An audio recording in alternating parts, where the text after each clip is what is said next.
Yamashita's gold? And more. February 1, 2020 by Anna von Reitz. It's apparent that many people, especially Europeans, are playing with half a deck. The American government is not and has never been in abeyance as a result of the disappearance of the States of America Confederation. The important part of our government, that is, the sovereign and unincorporated government, is the Federation of States, not the Confederation, which was merely a convenience serving as a subcontractor for the Federation. Please note, to underscore this fact, the Union and the Federation conducted all business for this country from 1776 to 1781, a period of five years, before the Confederation even existed. There is absolutely no reason to suppose that the Confederation operating was the States of America was ever any vital component of our government. As sovereign entities, our states are not obligated to operate as states of states.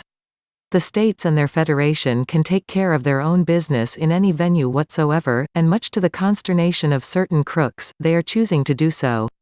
Take a look at the one-pager organizational chart. The States of America was an instrumentality, a business organization. It went bankrupt. So what? Am I considered bankrupt because Fred's handyman service works for me and Fred's handyman service goes bankrupt? Where's the logic in that, please?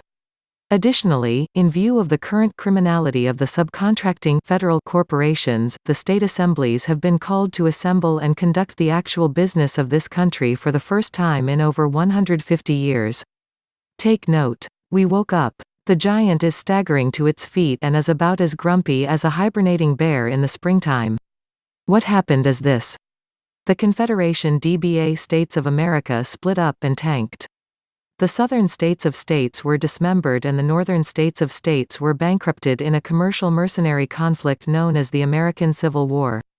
This left the various state-of-state organizations in each state of the Union up for grabs. Without telling the actual populace of this country what was going on, our British territorial subcontractors insinuated themselves into the situation, and substituted British territorial states of states for our American organizations. They also fronted a Scottish corporation that pretended to represent us and which commenced business in 1868 as the United States of America, Incorporated. This is obviously not our Federation of States doing business as the United States of America, which is and which has always been unincorporated. Nonetheless, this fraud artists convinced the rest of the world that they were doing business with us, and that their Scottish corporation had valid access to our credit and our assets during a non-existent national emergency.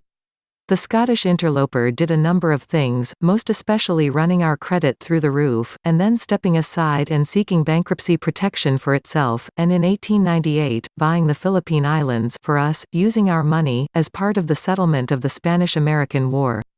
They then straightaway began transporting every bit of American gold they could collect from bills due and from other means to the Philippines.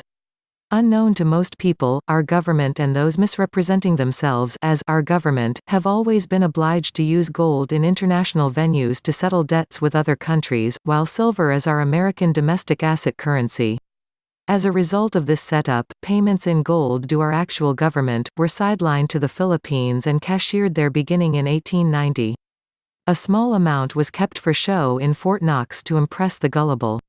When the Scottish interloper doing business as the United States of America Incorporated went bankrupt 1906–1907, this setup continued unabated, because obviously, our actual government, the Federation of States, was unimpaired. So all the gold owed to us and being collected for us by the U.S. bankruptcy trustees continued to be funneled to and through the Philippines.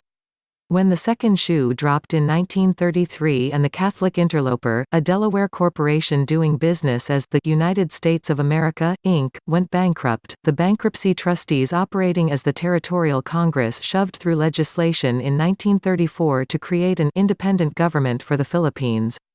This, then, allowed the government of the Philippines, the land of which is actually owned by us ever since 1898, to act as the trustees for our gold and other assets stored in the Philippines.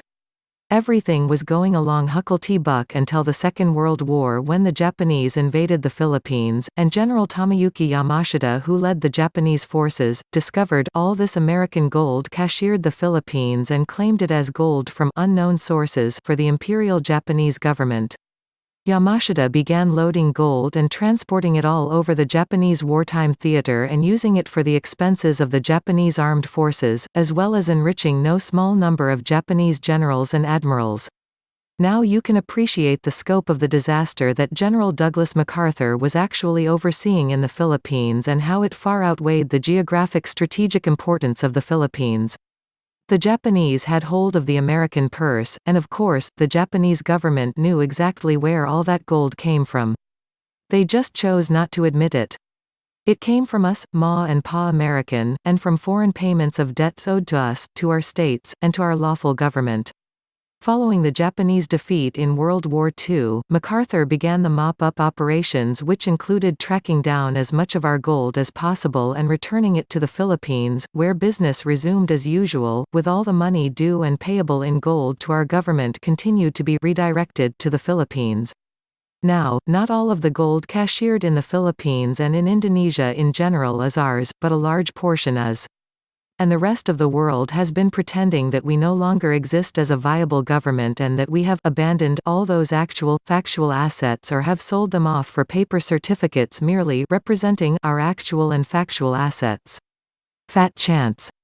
No, we and our states and our Federation of States are still here, and we still know our butts from buttercups, a fact that the international bankers and other governments need to know. President Duarte has been notified, and he is known to be both a brave and at least relatively honest man. The Bank of International Settlements has been notified. The 7 grumpy old men have been notified. President Trump and the Queen have been notified. It's not Yamashita's gold and it's not of unknown provenance and it is not abandoned either. It's American gold owed to Americans since the 1890s.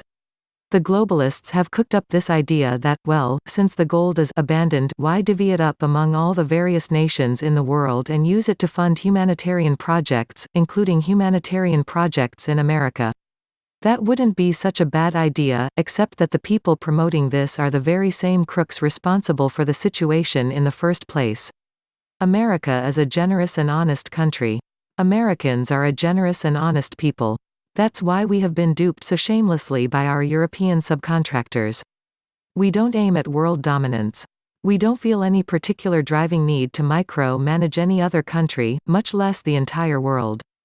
We generally despise control freaks of all sorts. And liars, too.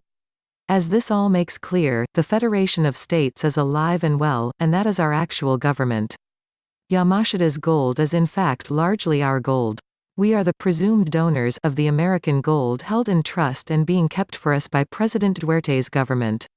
We have reason to believe that this process of cashiering away gold stolen from other countries has been commonplace and that we are not the only victims of these sorts of arrangements. Most of the governments of Europe had their gold transported by the Nazis and it was never repaid by the present German government. Where did all that gold go? To Switzerland, to the Philippines, to Turkey, to Indonesia, to Spain, to Portugal, to Malta, to places where prior civilizations carved out immense underground tunnel systems, where millions upon millions of metric tons of precious metals, jewels, and other hard assets could be conveniently smelted in an effort to obscure their origins, and stored away. Stored away for what?